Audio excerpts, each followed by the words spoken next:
Hi everyone, thanks for stopping by for the Ag Report. The Montana Farm Bureau Federation has announced their 2024 class for the ACE Leadership Program. This is the 7th year of the ACE program that empowers Farm Bureau members to become effective leaders for agriculture in their communities and the state. The program focuses on leadership development, communication, engaging local communities, and issues advocacy. The year-long program will kick off January 10th in Bozeman, followed by 5 more seminars across Montana.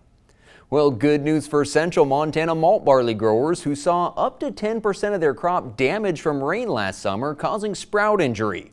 Mike Killen of Molson Coors told our network's Taylor Brown that instead of having to sell the barley for livestock feed, they figured out a way to get more value for this year's damaged crop. By keeping rained-on barley separate and segregated on the farm, Molson Coors was able to take delivery of the product and get it shipped immediately before germination, so they were still able to make a frosty brew from it.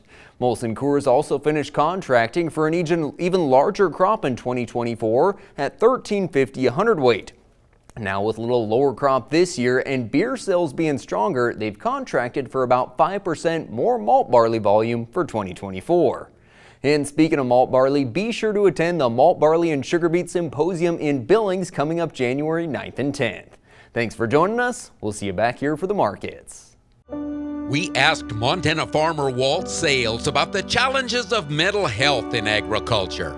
Another drought, there always is. There's always gonna be another something. I grew up in a generation of you pulled yourself up by your bootstraps.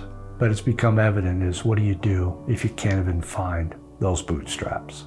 If you need to talk to somebody, go to beyondtheweather.com for free counseling for Montana ag producers.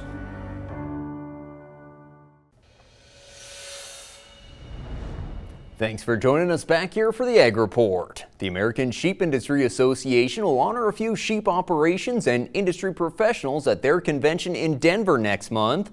Larry Prager of Center of the Nation Wool and Belle Fourche will receive the Peter Orwick Camp Tender Award, and the Distinguished Producer Award goes to Brent and Tracy Rader of Teton County, who in addition to running their own flock also direct market both wool and lamb.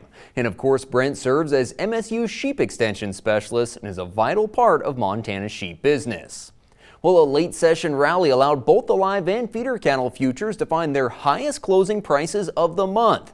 That may lend some support to cash cattle, who so far this week have been steady at $169 live and $270 in the beef.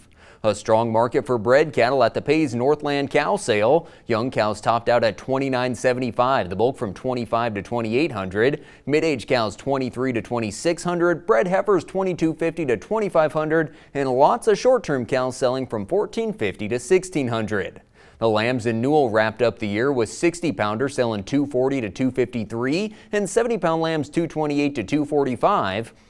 And the wheat market back under pressure with mostly double-digit losses, which is kind of surprising given word from the RMA that showed enrolled winter wheat acres down 1.3 million from last year, with some analysts estimating wheat acres slipping anywhere from 1.5 to 3 million, which would be price supportive.